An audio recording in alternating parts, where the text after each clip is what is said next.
tak pernah janji langit selalu biru, tetapi Dia berjanji selalu menyertai.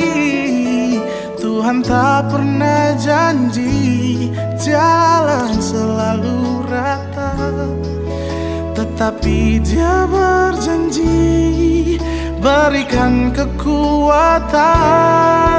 Oh, jangan pernah menyerah, jangan berputus asa.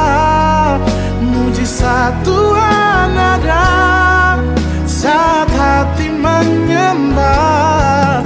Jangan pernah menyerah, jangan berputus asa. Mujizat Tuhan ada bagi yang setia dan percaya. Oh, oh, oh.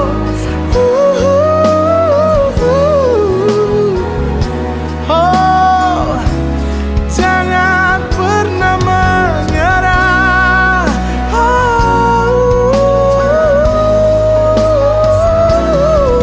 Mujizat Tuhan ada bagi yang setia dan percaya.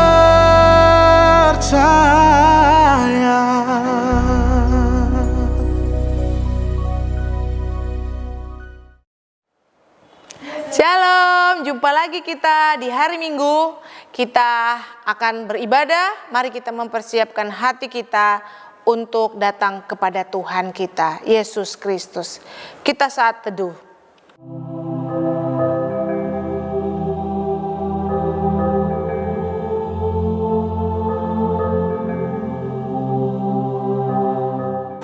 Amin. Kita akan mengagungkan Tuhan kita. Kita akan puji Dia karena memang Dia Allah kita yang layak untuk ditinggikan. Kita mengangkat pujian KPPK nomor 68, terpujilah nama Yesus.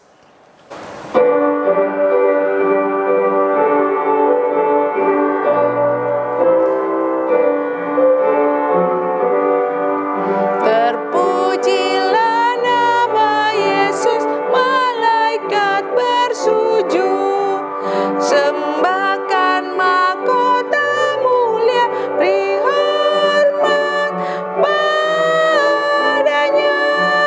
Sembahkan mahkota mulia, beri hormat padanya. Semua yang ditebuskannya bersyukur bersujud.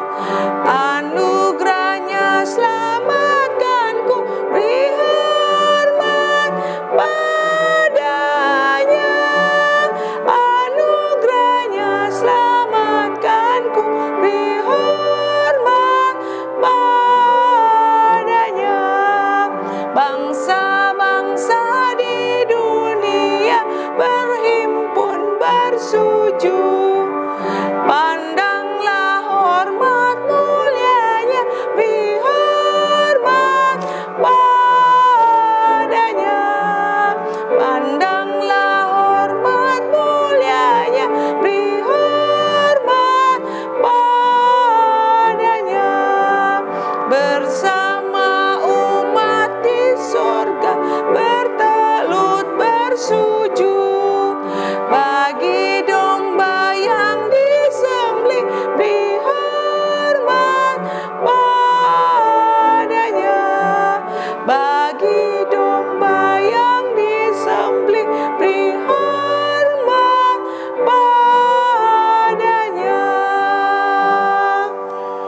Fotum dan salam.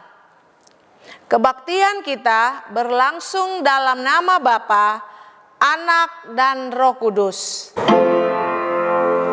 Amin. Amin.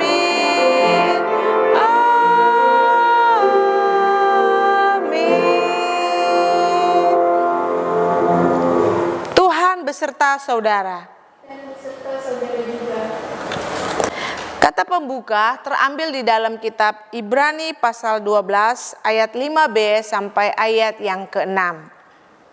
Hai anakku, janganlah anggap enteng didikan Tuhan, dan janganlah putus asa apabila engkau diperingatkannya.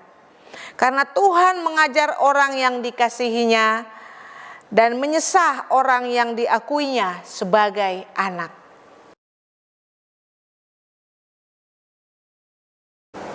Saudara-saudara, sebelum kita beribadah lebih lanjut, mari kita mau mengakui dosa-dosa kita di hadapan Tuhan. Kita sadar apa yang telah kita lakukan, biarlah kita boleh datang mohon pengampunan dosa. Mari kita berdoa. Kami kembali datang untuk yang kesekian kalinya ke hadapan-Mu. Tuhan, biarlah ini bukan sekedar satu rutinitas, satu ritual, tapi satu kerinduan kami. Semakin hari kami semakin menyadari akan kelemahan kami dan kami berjuang untuk mengatasinya. Tuhan, ampuni dosa dan kesalahan kami yang kami masih sering lakukan dengan sengaja di hadapan Tuhan, baik kepada orang-orang yang terdekat dengan kami, ataupun juga Tuhan terhadap lingkungan, orang-orang yang ada di sekeliling kami seringkali tidak menjadi saksi-Mu. Kami datang saat ini mengakuinya, kami mohon kekuatan Tuhan, membasuh kami dengan darah-Mu yang kudus, supaya kami punya kekuatan untuk hidup lebih berkenan di hadapan-Mu. Inilah doa pengakuan dosa kami. Di dalam nama Tuhan Yesus kami berdoa. Amin. Berita anugerah terambil di dalam kitab Ibrani pasal 12 ayat 11 dan ayat 12.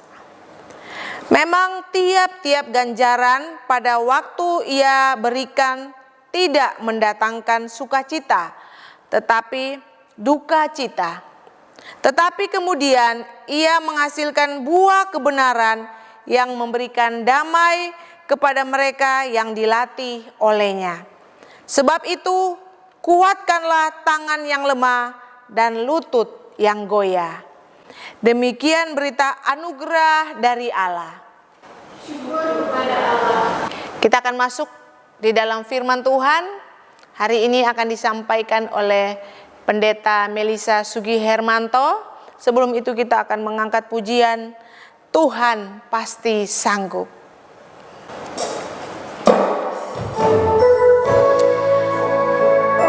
Dalam menghadapi setiap persoalan hidup ini, Tuhan sanggup untuk campur tangan. Tuhan terlalu sanggup untuk menopang kita. Tangannya tidak pernah berhenti untuk menolong kita. Percayalah kepadanya, Dia tidak akan pernah meninggalkan kita.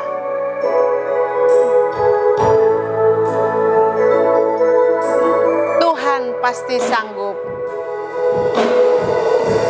Kuatkanlah hatimu,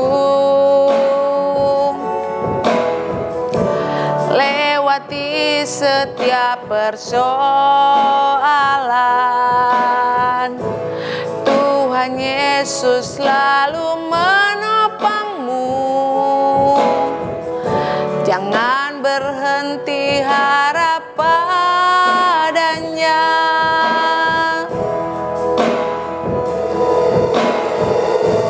Kuatkanlah hatimu,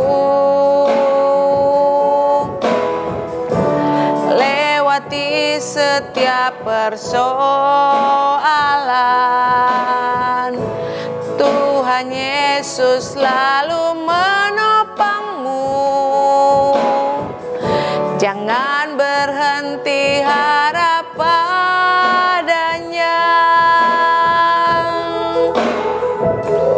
Tuhan pasti sanggup. Tangannya takkan terlambat untuk mengangkatmu. Tuhan pasti sanggup.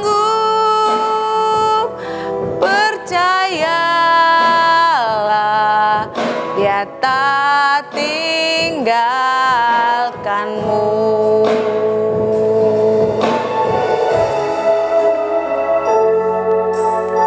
Tuhan tidak akan pernah meninggalkan kita. Percayalah kepadanya.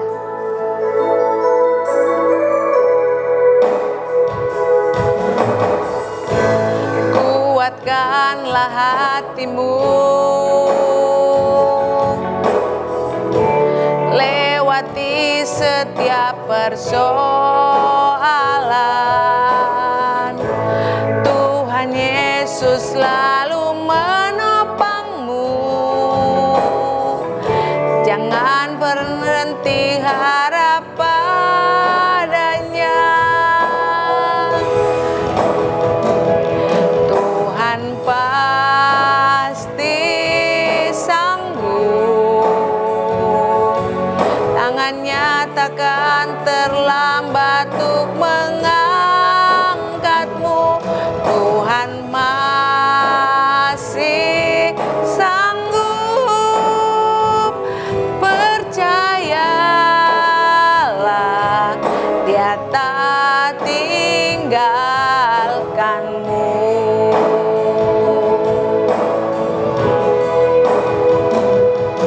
Tuhan pasti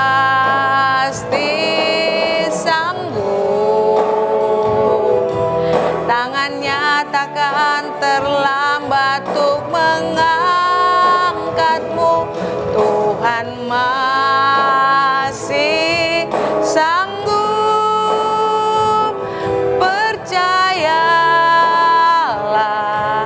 Dia tak tinggalkanmu.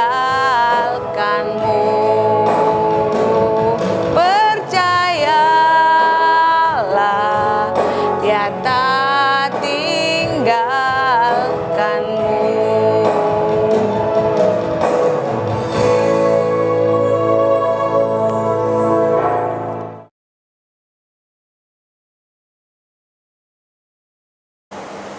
Mari kita akan berdoa sebelum kita merenungkan firman Tuhan. Bapa di surga, kami bersyukur berkali-kali Engkau mengundang kami untuk datang ke hadapan-Mu dan Engkau ingin berbicara kepada kami secara khusus. Berkati waktu di depan kami supaya hamba-Mu mampu menyampaikan firman-Mu dengan jelas dan dapat dimengerti oleh jemaat Tuhan. Bahkan terlebih lagi kami mendapatkan anugerah, kekuatan, pertolongan Tuhan untuk melakukan firman-Mu di dalam kehidupan kami. Jangan biarkan Tuhan kebenaran-Mu lewat begitu saja, biarlah setiap kami boleh disapa lewat kuasa daripada Roh Kudus. Berkati waktu di depan kami, hanya di dalam nama Tuhan Yesus Kristus kami berdoa. Amin. Kita akan membaca firman Tuhan yang terambil dari Ibrani pasal 12 ayat 1 sampai yang ke-11. Ibrani 12 ayat 1 sampai yang ke-11. Karena kita mempunyai banyak saksi bagaikan awan yang mengelilingi kita, marilah kita menanggalkan semua beban dan dosa yang begitu merintangi kita dan berlomba dengan tekun dalam perlombaan yang diwajibkan bagi kita. Marilah kita melakukannya dengan mata yang tertuju kepada Yesus, yang memimpin kita dalam iman dan yang membawa iman kita itu kepada kesempurnaan, yang dengan mengabaikan kehinaan, tekun memikul salib, ganti sukacita yang disediakan bagi Dia yang sekarang duduk di sebelah kanan tata Allah. Ingatlah selalu akan Dia yang tekun menanggung bantahan yang sehebat itu terhadap dirinya dari pihak orang-orang berdosa, supaya jangan kamu menjadi lemah dan putus asa. Dalam pergumulan kamu melawan dosa, kamu belum sampai mencucurkan darah. Dan sudah lupakah kamu akan nasihat yang berbicara kepada kamu seperti kepada anak-anak? Hai anakku, janganlah anggap enteng didikan Tuhan, dan janganlah engkau putus asa apabila engkau diperingatkannya. Karena Tuhan menghajar orang yang dikasihinya, dan Ia menyesah orang yang diakuinya sebagai anak. Jikalau kamu harus menanggung ganjaran, Allah memperlakukan kamu seperti anak. Di manakah terdapat anak yang tidak dihajar oleh ayahnya? Tetapi jikalau kamu bebas dari ganjaran yang harus diderita setiap orang, maka kamu bukanlah anak, tetapi anak-anak gampang. Selanjutnya dari ayah kita yang sebenarnya kita beroleh ganjaran dan mereka kita hormati.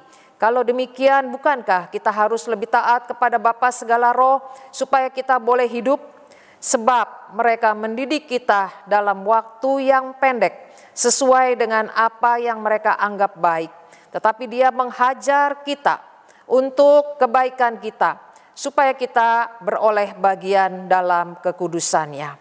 Memang tiap-tiap ganjaran pada waktu ia diberikan tidak mendatangkan sukacita tetapi duka cita. Tetapi kemudian ia menghasilkan buah kebenaran yang memberikan damai kepada mereka yang dilatih olehnya. Demikianlah firman Tuhan. Berbahagialah mereka yang membaca, melakukan firman Tuhan di dalam hidupnya. Haleluya. Haleluya. Haleluya. Haleluya.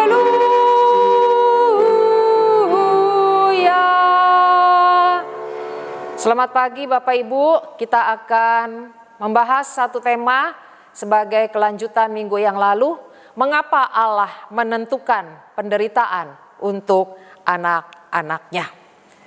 Mungkin Bapak Ibu ada yang kenal dengan seorang yang bernama John Piper. Dia pendeta dan pengkhotbah dari Amerika. Beliau banyak menulis buku yang begitu berbobot. Saudara, ternyata pendeta John ini menderita kanker prostat. Apa yang dikatakan ketika orang menanyakan tentang penyakit kankernya? Saudara, dikatakan kanker dirancang untuk menghancurkan dosa. Apakah itu dosa kesombongan, keserakahan, hawa nafsu, kebencian, tidak mau memaafkan, ketidaksabaran, kemalasan, menunda-nunda. Semuanya adalah musuh yang seharusnya diserang oleh kanker. Beliau mengatakan, jadi jangan hanya berpikir untuk berperang melawan penyakit kanker, tapi berpikirlah juga bagaimana berperang dengan menggunakan kanker. Maksudnya demikian saudara, seringkali kita begitu fokus akan penyakit jasmani kita. Namun sesungguhnya kita boleh menggunakan penyakit jasmani itu untuk memerangi penyakit-penyakit rohani kita. Jadi saudara, dosa merupakan penyakit rohani. Dosa adalah musuh-musuh yang lebih berbahaya ketimbang kanker atau penyakit jasmani kita.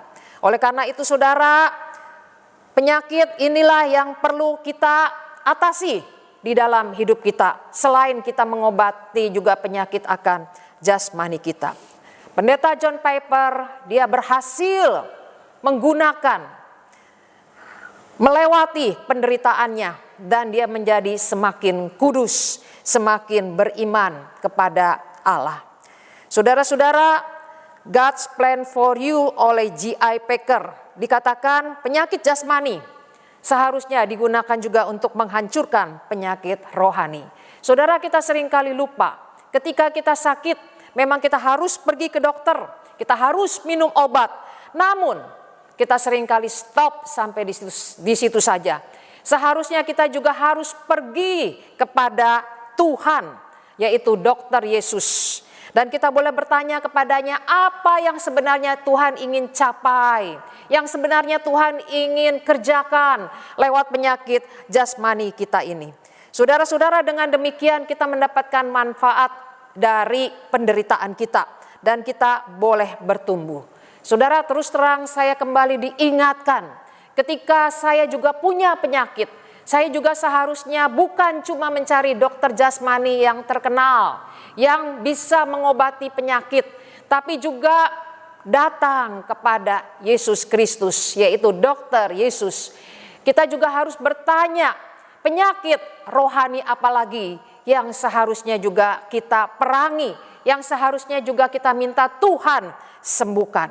Saudara-saudara yang saya kasih dalam Tuhan, mengapa kita perlu melihat penderitaan dengan sikap yang tepat?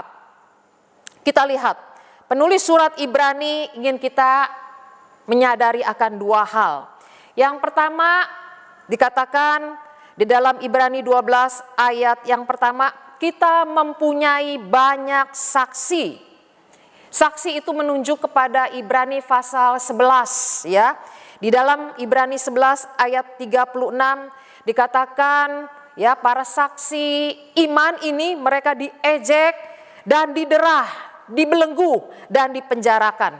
Siapa para saksi iman itu? Yaitu bapak-bapak beriman, antara lain Abraham, Ishak, Yusuf, Musa dan lainnya.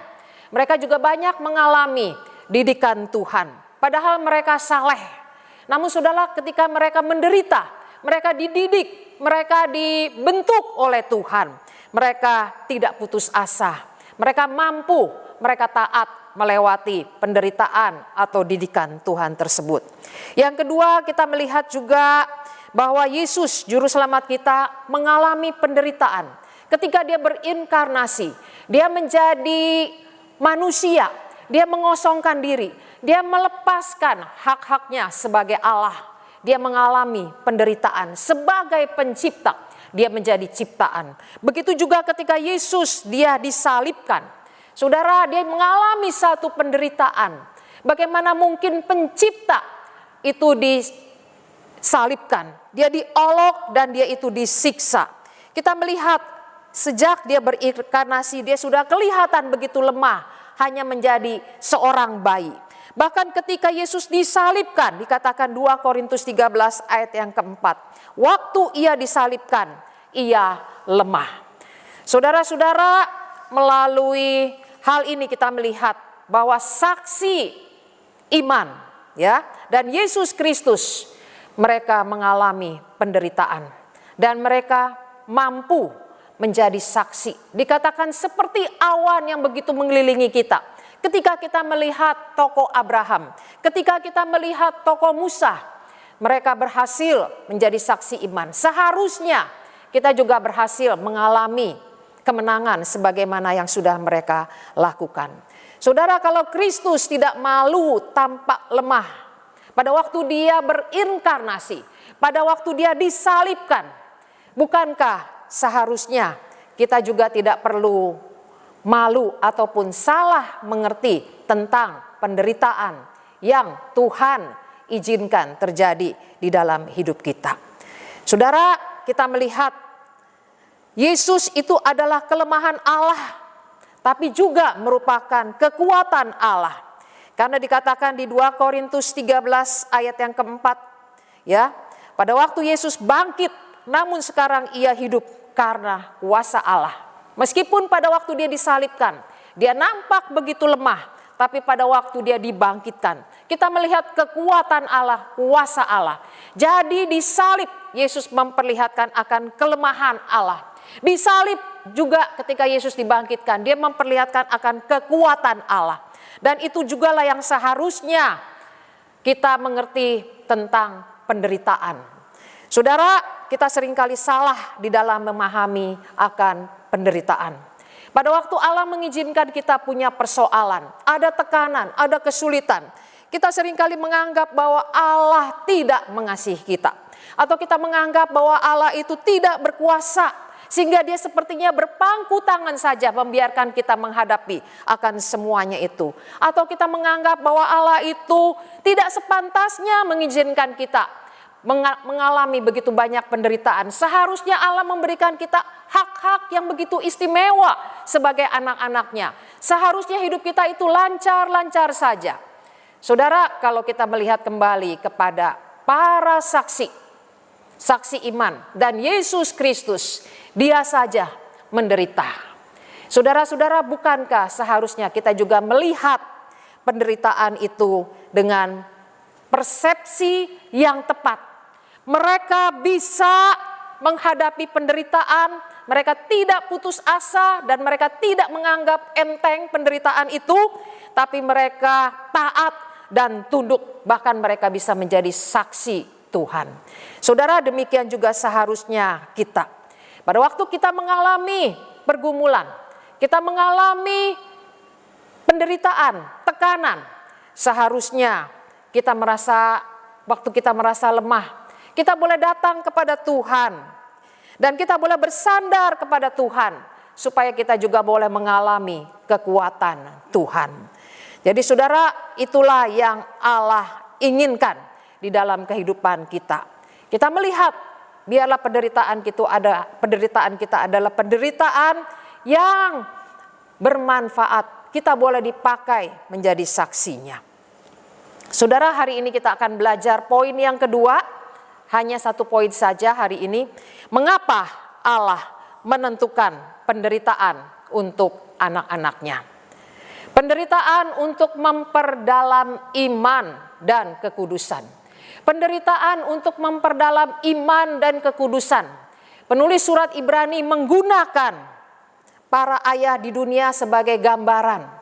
Bagaimana para ayah di dunia ini mendisiplin anak-anaknya. Demikian juga Bapa surgawi mendisiplin anak-anaknya. Saudara-saudara, tidak ada bapa yang baik yang membiarkan atau menutup mata ketika melihat anaknya melakukan kesalahan. Dia pasti akan melakukan disiplin. Begitu juga dengan Bapa surgawi. Kita akan melihat bagaimana kondisi penerima surat Ibrani, sehingga mereka perlu mengalami disiplin daripada Tuhan.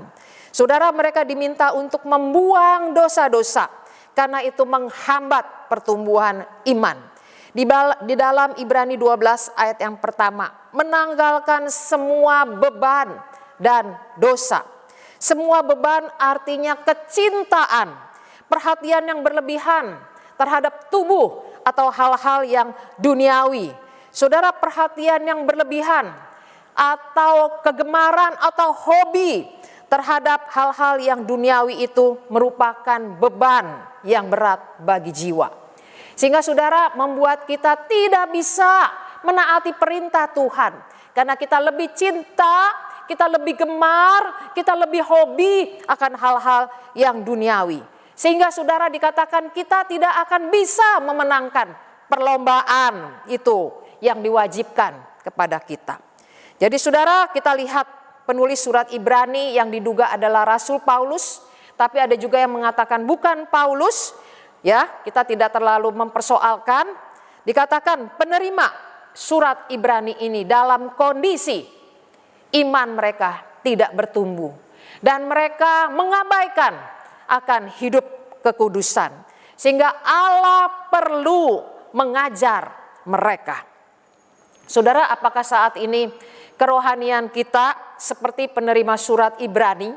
Ya, saudara masih belum membuang dosa-dosa, ya, atau hal-hal yang duniawi, ataukah kita masih begitu gemar, begitu cinta, begitu menaruh perhatian yang berlebihan terhadap dosa? Saudara, jika keadaan kita seperti penerima surat Ibrani, bisa dipastikan kita berada dalam jalur pemuritan. Kita akan menerima didikan Tuhan, disiplin daripada Tuhan, dengan tujuan supaya kita bertumbuh dalam iman dan kekudusan. Saudara-saudara, pada waktu kita berbicara mengenai hajaran Tuhan, seringkali kita merasa ini sesuatu yang tidak menyenangkan, ya. Namun ada dua alasan mengapa Allah menghajar anak-anaknya. Yang pertama, bukti kasih dan perhatian Allah kepada saudara. Di dalam Ibrani 12 ayat yang ke-6, Tuhan menghajar orang yang dikasihinya dan ia menyesah orang yang diakuinya sebagai anak. Istilah menghajar itu sama dengan mendidik, menegur, mengajari, ya. Istilah menyesah sama dengan mencabuk, menghukum. Jadi saudara, Allah itu digambarkan seperti ayah yang sedang memperlakukan anak-anaknya yang sedang berbuat salah. Kalau Allah ayah di dalam dunia ini tidak bisa kompromi ketika anaknya melakukan kesalahan yang fatal, pasti Bapa di surga, dia juga tidak akan bisa mendiamkan ketika kita sebagai anak-anak rohaninya melakukan kesalahan. Saudara, meskipun ada orang tua yang tidak mendisiplin anaknya, ya, hanya karena merasa anak itu masih kecil. Ya, jadi saudara, orang tua merasa terlalu kecil sehingga dia tidak mendisiplin anaknya. Saudara akhirnya kebablasan, sampai besar pun dia tidak mendisiplin anak tersebut. Atau ada orang tua yang tidak mendisiplin anaknya karena merasa bersalah, tidak ada waktu. Sehingga dia menebus rasa bersalahnya dengan membiarkan anak melakukan apa saja yang dia suka, termasuk hal-hal yang keliru. Orang tua membalas rasa bersalahnya dengan membiarkan anak melakukan apa yang dia sukai. Jadi saudara, ini adalah hal yang salah. Sejak kecil anak perlu tahu ya antara yang benar dengan yang salah. Anak perlu tahu ya hal-hal yang keliru, hal-hal yang benar. Kalau orang tua terus-menerus membiarkan perilaku anak yang salah, maka selanjutnya orang tua akan menuai daripada perbuatannya. Saudara, orang tua yang tidak mengajari disiplin kepada anaknya, maka kelak itu akan menimbulkan persoalan bagi anak tersebut dan bagi dirinya. Saudara, kita lihat kalau ada ayah atau orang tua di dunia yang tidak mendisiplin anaknya, Bapa di surga tidak demikian. Dia begitu mengasihi, ya, dia begitu perhatian kepada kita. Itu alasan yang pertama. Dia mengasihi kita, dia begitu perhatian kepada kita sehingga dia harus melakukan disiplin atau mengajar kita. Alasan yang kedua, mengapa Allah mendidik kita sebagai anak-anaknya? Tanda bahwa saudara adalah anak-anak Allah. Ibrani 12 ayat yang ke-7, di manakah terdapat anak yang tidak dihajar oleh ayahnya? Ibrani 12 ayat yang ke-8, bebas dari ganjaran, kamu bukanlah anak tetapi anak-anak gampang. Jadi saudara, penulis surat Ibrani mengingatkan saudara, waktu kita dibiarkan melakukan dosa dan kita tidak mendapatkan teguran, seharusnya ini sesuatu yang menyedihkan. Kenapa? Artinya kita terpisah dari Allah. Allah membiarkan kita. Allah tidak menganggap kita sebagai anaknya yang sah, anak kandungnya. Tapi Allah menganggap kita adalah bukan anaknya yang sah, sehingga Allah membiarkannya. Sebagai contoh, kalau kita melihat anak tetangga, mungkin dia mengambil buah yang kita tanam di pekarangan kita. Kita hanya berani menegur, tapi kita tidak akan berani untuk menghajarnya. Ya, karena itu adalah anak orang lain. Tetapi kalau anak kita melakukan hal yang sama kepada tetangga, sudah tentu kita juga memberi peringatan. Ya, peringatan demi peringatan kita berikan dengan tujuan kita rindu anak kita tidak melakukan terus kesalahan yang sama. Jadi saudara, kalau Allah menghajar anak-anaknya karena Allah ingin memperbaiki dosa yang dilakukan anak-anaknya. Anaknya yang sah, anaknya yang kandung. Jadi saudara, bisa jadi ya Allah membiarkan orang lain berkanjang, ya terus menerus hidup di dalam dosanya. Kita tidak perlu merasa iri hati kepada orang-orang yang berbuat dosa, tapi hidup mereka nyaman-nyaman, ya sepertinya mereka happy-happy saja. Ada istri berkata demikian saudara, kenapa Tuhan tidak menghukum suami yang menyakiti istri dan menelantarkan anak-anaknya? Atau orang berkata, kenapa Allah tidak menghukum pedofil yang melecehkan anak-anak yang masih kecil sehingga mereka punya masa depan yang suram? Kenapa Allah tidak menghabisi para teroris? Kenapa Allah tidak memberi penderitaan kepada orang yang berbuat jahat, yang sudah meninggalkan Tuhan, yang sudah bersikap kurang ajar kepada Tuhan? Saudara, seringkali kita ini mendikte Tuhan, ya. Kita ingin Tuhan mendisiplin orang tersebut seperti yang kita mau, menurut cara kita. Ya, atau kita berdoa supaya Tuhan kasih satu peristiwa yang menyakitkan, peristiwa yang menyedihkan supaya mereka itu bertobat. Saudara, artinya kita sedang mengatur Tuhan. Seharusnya biarlah Allah tetap menjadi Allah, ya. Biarlah Allah melakukan metodenya. Allah tahu bagaimana mempertobatkan atau menguduskan orang-orang tersebut. Saudara, tugas kita bukanlah sibuk memperhatikan kenapa Tuhan tidak menghukum si ini, kenapa Tuhan tidak menghukum siapa, tapi tugas kita adalah fokus kepada pengudusan diri kita. Biarlah mata kita bukan terus menunggu, ya, menanti, melihat kapan Allah melakukan hukumannya kepada orang lain, ya. Bisa jadi mereka itu bukan anak-anak Allah yang sah, mereka bukan anak kandung Allah. Biarlah kita sibuk, ya, kita fokus dengan kekudusan diri kita. Saudara-saudara yang saya kasih dalam Tuhan, kita melihat selanjutnya bagaimana cara Allah mendisiplin anak-anaknya. Ada berbagai cara Allah mengajar, mendisiplin anak-anaknya. Allah bisa menegur kita melalui khotbah. Adakah kita punya hati mau mendengar ketika firman Tuhan itu disampaikan? Karena Allah sedang menasihati kita secara pribadi. Dan kita juga harus punya kerinduan untuk menerapkan firman Tuhan itu. Saudara-saudara, seringkali di masa pandemi ini, ya, banyak orang tidak lagi beribadah. Tidak lagi menganggap khotbah itu sebagai bagian daripada Allah sedang mengajar kita. Allah sedang membentuk kita. Saudara, mereka melihat khotbah hanya seperti sebuah tontonan saja. Saudara-saudara, hal ini keliru. Seharusnya kita menghargai bahwa Allah ingin berbicara kepada kita lewat para hambanya. Saudara, adakah kita meluangkan waktu untuk beribadah kepada Tuhan? Yang kedua, Allah juga bisa mendisiplin kita, mengajar kita lewat firman Tuhan yang kita baca. Dengan kita membaca firman Tuhan, Allah berbicara kepada kita. Saya tahu masih banyak jemaat Tuhan yang bersaat teduh, ya, bersyukur saudara terus mengalami ajaran Tuhan, disiplin Tuhan, didikan Tuhan.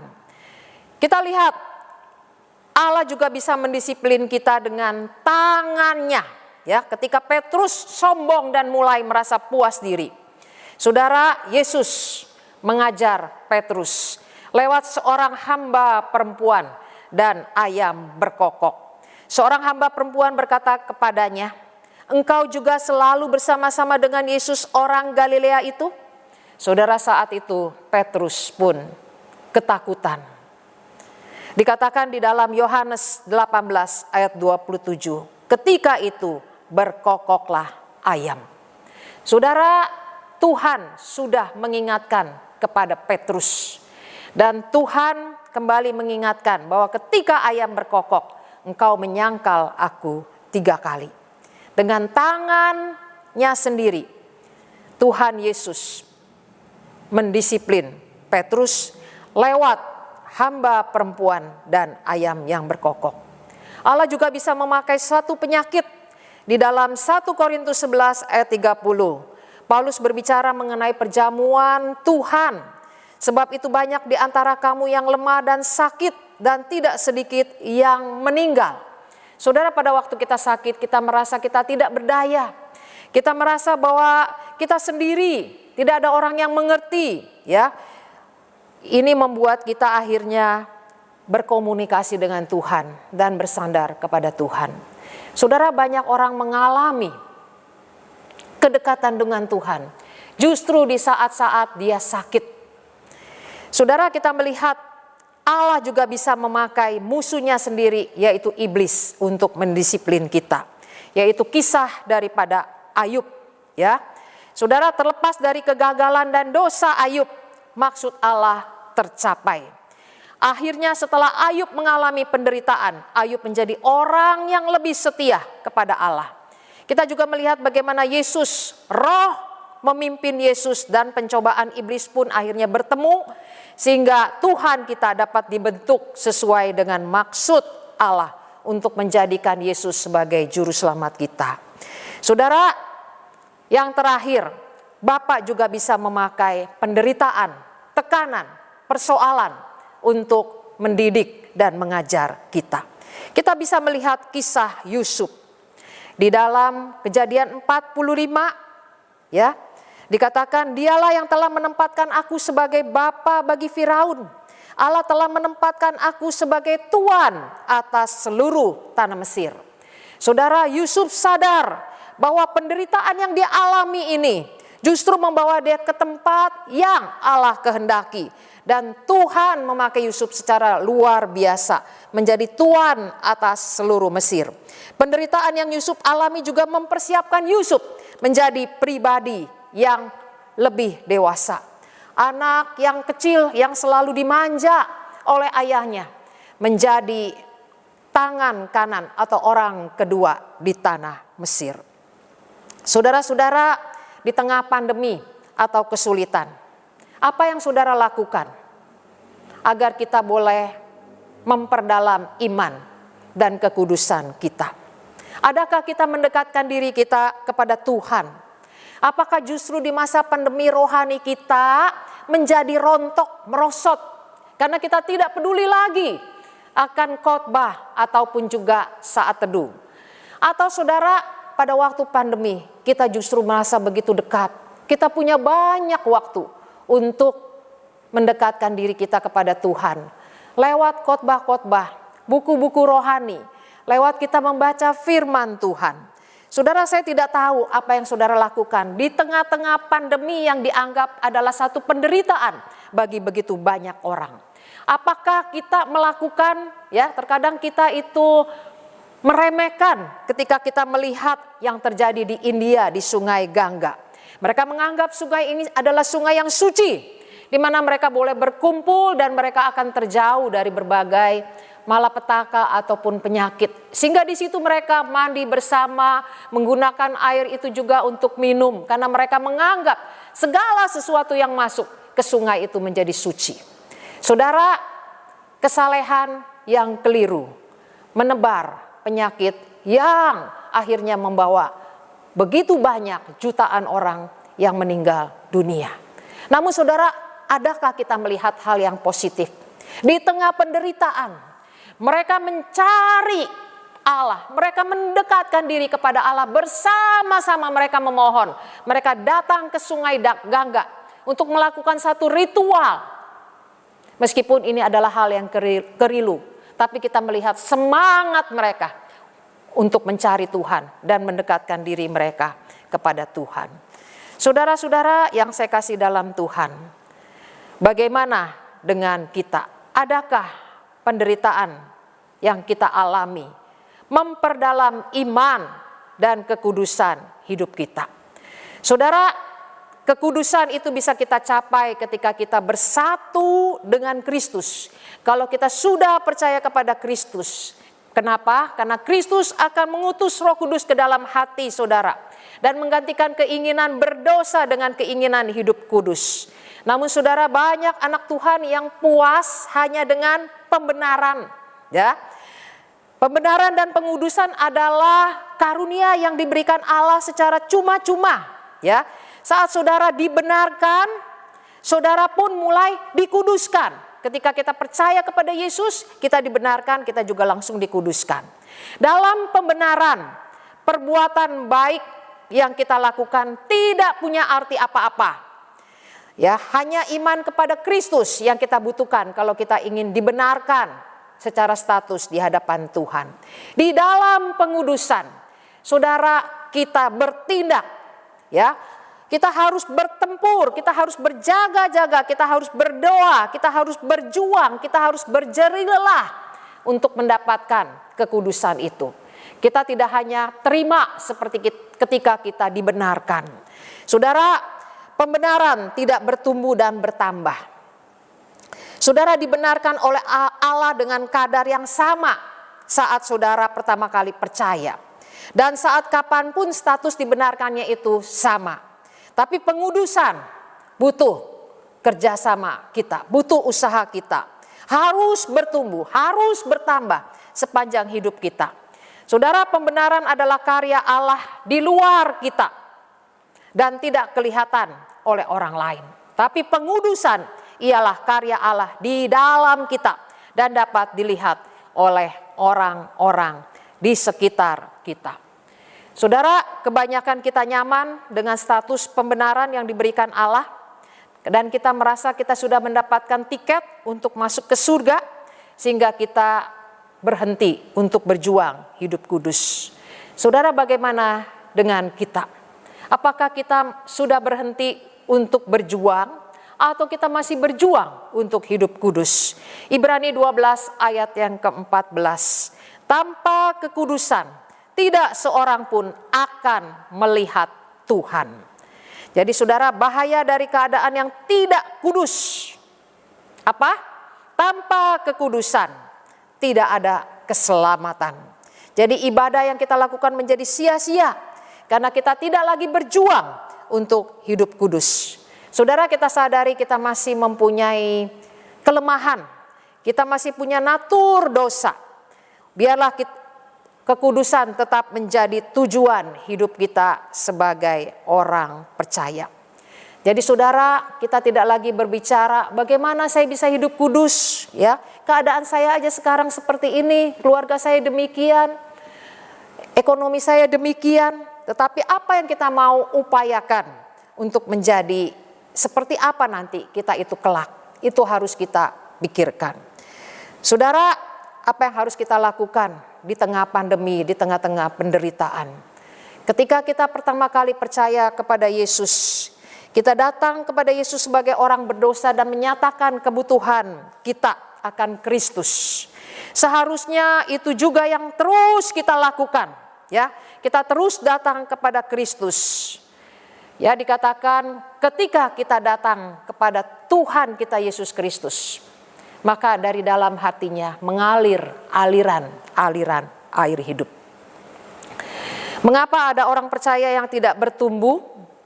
Saudara, biasanya mereka mengabaikan persekutuan secara teratur dengan Kristus. Apakah ada di antara saudara yang mengabaikan persekutuan saudara dengan Tuhan secara teratur?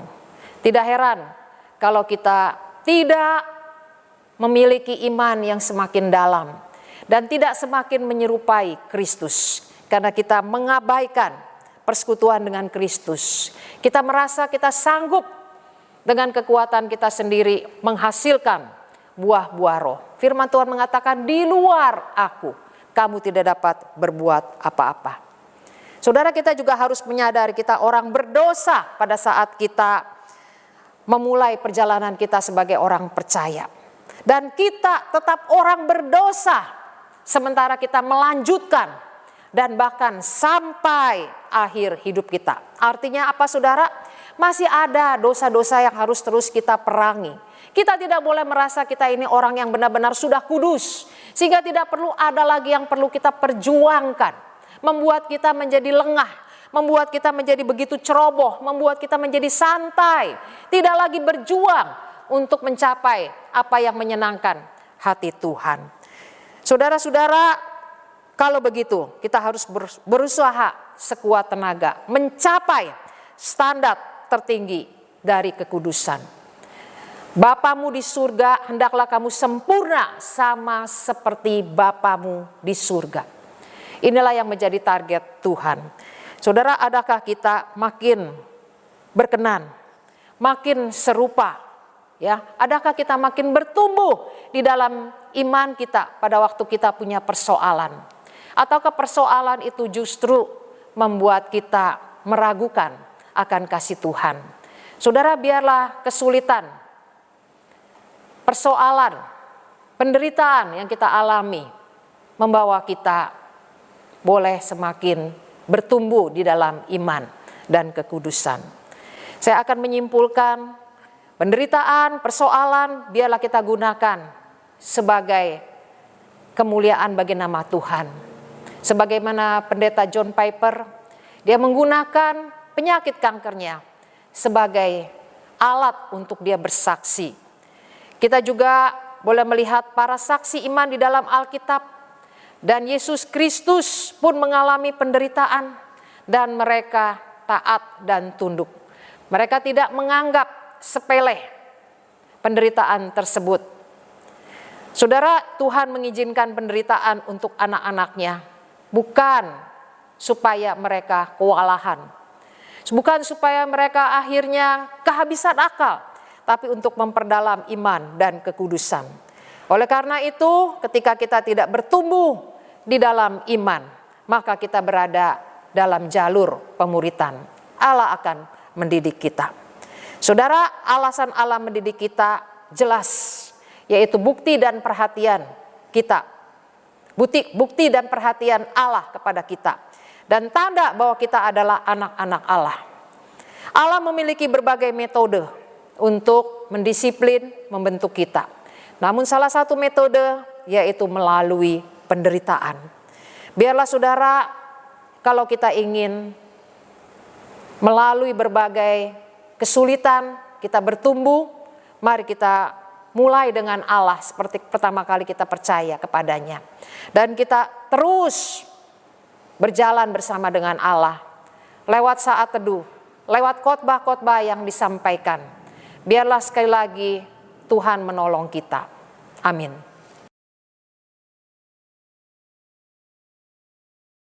Saudara-saudara, mari kita masuk dalam doa. Bapa di surga, buat kami mengerti bahwa tidak ada sesuatu yang Engkau rancangkan yang tidak bermanfaat bagi kami. Bahkan melalui penderitaan, persoalan pun Engkau pakai Tuhan untuk membawa kami semakin serupa dengan Tuhan. Siapa kami Tuhan kalau Engkau sebagai juru selamat mengalami penderitaan ketika Engkau menjadi manusia. Dan Engkau juga mengalami puncak kehinaan ketika Engkau di kayu salib. Ingatkan kami Tuhan, kami hanyalah pengikut-Mu, dan biarlah mata kami memandang kepada Tuhan.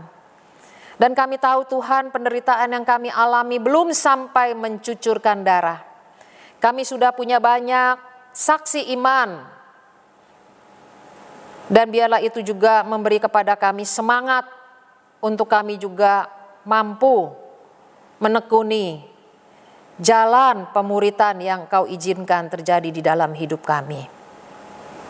Bantu kami Tuhan supaya kami fokus kepada pengudusan kami, supaya kami tidak salah hanya dengan sibuk menghakimi orang lain. Bantu kami Tuhan supaya kami mengerti betapa Engkau sangat mengasihi kami, dan kami rindu Engkau terus menganggap kami sebagai anak, dan terbukti Engkau mau membentuk kami lewat banyak hal. Tuhan, berkatilah kami, kuatkan kami. Kami rindu Tuhan, terus berjalan bersama dengan Tuhan sepanjang hidup kami. Di dalam nama Tuhan Yesus kami berdoa. Amin.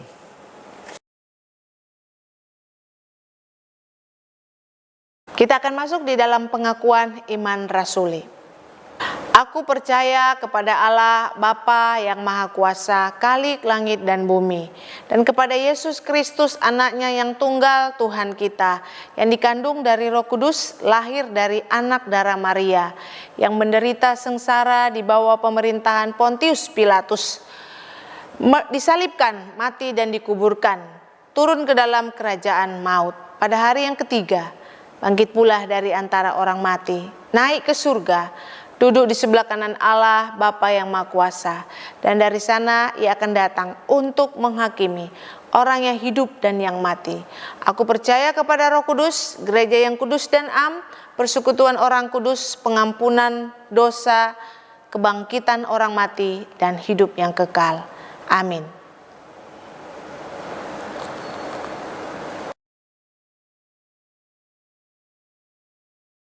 Kita akan masuk di dalam doa syafaat. Mari kita kembali doakan untuk saudara-saudara kita yang berulang tahun. Kita juga tetap dukung dalam doa untuk pemerintah kita dan juga pergumulan saudara-saudara kita seiman. Kami mengucap syukur untuk kebaikan Tuhan buat Ibu Choing, Ibu Ami, dan juga untuk Meta. Terima kasih Engkau sudah menyertai hidup mereka sampai hari ini. Kami bersyukur untuk kebaikan Tuhan, kesehatan, kecukupan yang Tuhan berikan. Tuhan, biarlah mereka boleh melihat penyertaan-Mu dan mereka selalu bersyukur untuk segala berkat-berkat-Mu, dan mereka juga rindu Tuhan untuk melayani Engkau lewat apa yang mereka mampu lakukan. Berkati juga saudara-saudara kami Tuhan yang hari ini mengalami persoalan baik karena kesehatan, karena fisik yang lemah, Tuhan kiranya Engkau juga yang campur tangan. Berkati untuk keluarga besar dari Bapak Teguh Iman yang kehilangan mertua, mama, oma yang dikasihi. Tuhan, Engkau yang menghibur khususnya anak-anak daripada Ibu Maria. Kami serahkan Tuhan, biarlah Tuhan penghiburan-Mu Engkau berikan dan mereka mendapatkan kekuatan Tuhan. Kami menyerahkan untuk masalah rumah tangga yang sulit untuk diatasi. Secara manusia kami tidak sanggup, kami hanya bisa datang menyerahkan ke hadapan Tuhan. Begitu juga untuk masalah pekerjaan, Engkau yang sanggup Tuhan, Engkau sebagai gembala, sumber berkat, Engkau mampu menolong keluarga-keluarga yang dalam keadaan punya persoalan.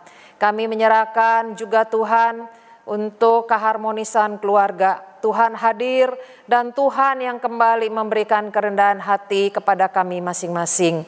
Kami mengingat untuk bangsa dan negara kami, berkati Tuhan dalam rangka untuk mengatasi akan COVID, biarlah pemerintah kami juga punya strategi dan mampu keluar daripada krisis kesehatan ini.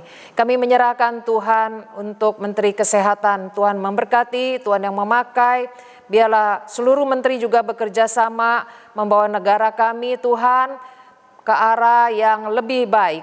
Kami serahkan doa kami, dalam nama Tuhan Yesus kami berdoa. Amin. Kita akan masuk di dalam persembahan.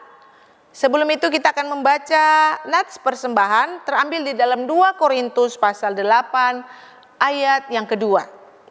Selagi dicobai dengan berat dalam berbagai penderitaan, sukacita mereka meluap, dan meskipun mereka sangat miskin, namun mereka kaya dalam kemurahan. Kita boleh memberikan persembahan lewat rekening BCA Terang Hidup. Kita akan mengakhiri ibadah kita pada hari ini dan kita akan mengangkat pujian KPPK nomor 421, Kau Tak Kulupakan. Tuhan tidak akan pernah melupakan kita meskipun kita punya banyak pergumulan.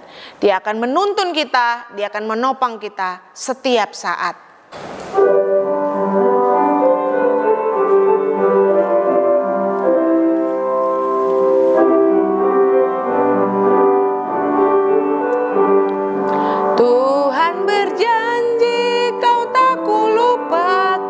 Siapakah gerangan yang menggoncangku, walau di lembah yang gelap gulita akan dicerahkan oleh kasih-Nya. Kau takkan ku lupakan, ku kan memimpinmu, ku kan menuntunmu. Kau takkan ku lupakan, ku kan menolongmu dan menghiburmu, karena Ya janji Kau tak dilupakan. Berjalanlah maju, sukacitalah, tak seorang yang dapat diandalkan, hanya Sang Penebus tetap setialah. Kau takkan ku lupakan, ku kan memimpinmu, ku kan menuntunmu. Kau takkan ku lupakan, ku kan menolongmu dan menghiburmu. Ku berdiri di depan pintu sorga, habislah susah dan semua lelahku. Betapa senang ku dengar katanya, Kau hamba yang setia, mari masuklah. Kau takkan ku lupakan, ku kan memimpinmu, ku kan menuntunmu. Kau takkan ku lupakan.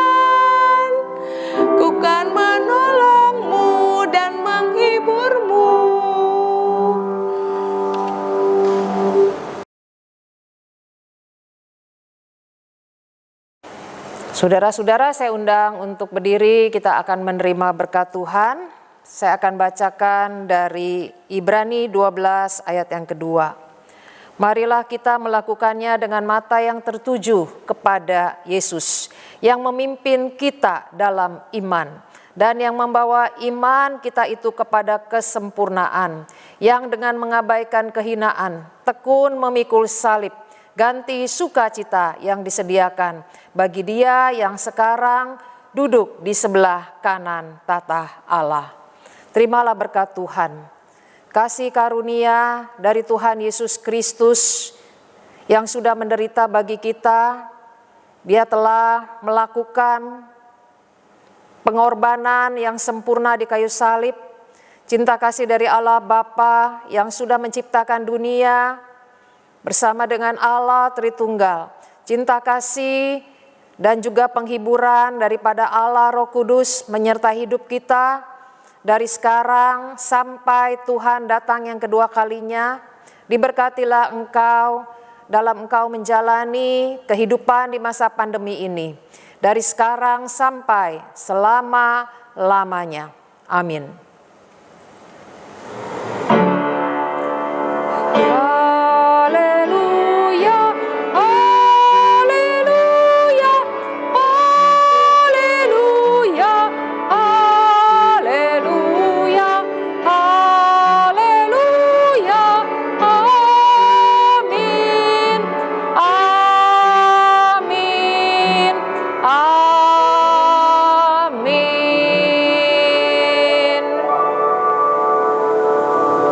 Tuhan Yesus memberkati. Selamat hari Minggu. Oh, jangan pernah menyerah.